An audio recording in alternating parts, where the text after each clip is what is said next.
Welcome to my review of Let It Die on PlayStation. Let It Die, no longer just a cool Foo Fighters track, now a completely free game on the PSN. Let me start off by commending Grasshopper manufacturer for creating a game that is truly freaking bonkers. I mean, crazy. I like the fact that this game was not, or doesn't feel like it was designed by a committee. Like it was designed by some guys in a garage that thought, I want to make something crazy with blood and stuff. And Let It Die is truly insane. It's off the wall, it's treacherous, it's crazy.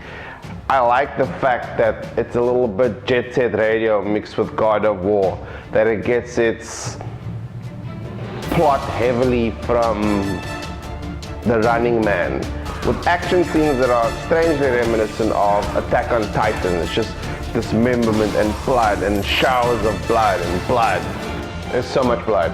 Better still, it takes place, it's set in a post-apocalyptic sort of Tokyo environment. So think Akira mixed with The Running Man, and your job is to ascend the Tower of Barbs. It's this crazy mishmash city filled with bad guys built onto an island, and as a result, the overall picture, it's gritty and it's deep, and it's kind of a blend between hyperrealism and cel-shaded graphics. I can't actually explain it, but you'll see evidence of both.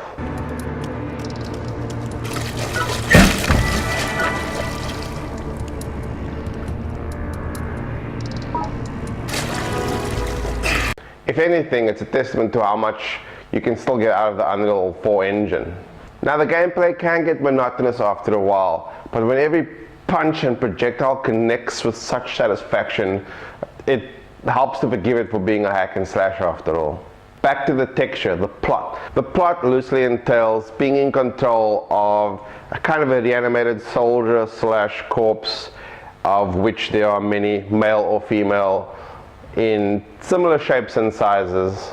Once you've selected your protagonist, the job of course is to get to the Tower of Barbs and try to ascend the tower, all the while fighting, collecting gear, clothes, outfits, knives, all kinds of weapons, really sick weapons, on your quest to the top, taking out bad guys as you go. The first bad guy you meet, and at least I assume he's bad because he's essentially the Grim Reaper. Uncle Death is essentially the game's narrator, as well as your tour guide, as well as calls you senpai, as well as has a wicked skateboard that he uses to kind of navigate this virtual video game slash death festival. He's got a wicked personality, a wicked accent, and is generally wicked. And it's also the most interesting character you'll probably meet on your entire excursion through Let It Die. My verdict, well, Let It Die has something that a lot of modern games don't have anymore. 3, 2, 1.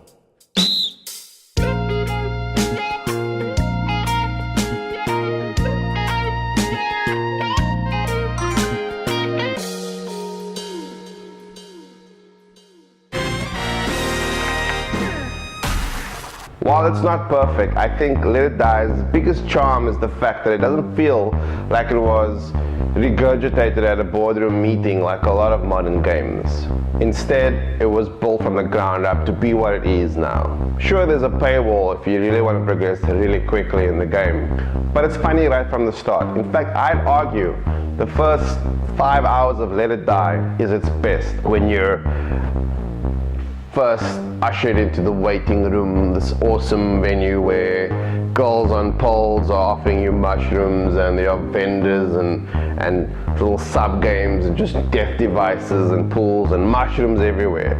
This game has you eating a lot of mushrooms, usually with very varying degrees of success and effect. Keep on playing, venture forth, play it long enough and it will become incredibly samey after a while. Like I said, if you don't mind bashing guys' brains out, pulling off their arms, doing crazy attacks and special moves and so on, then you want mine. And I think for that reason alone, it still deserves a strong 7 out of 10. Do you agree? What do you think? Thank you for watching. Like this video, share this video, subscribe to my channel. That is all. Because that's how the magic happens.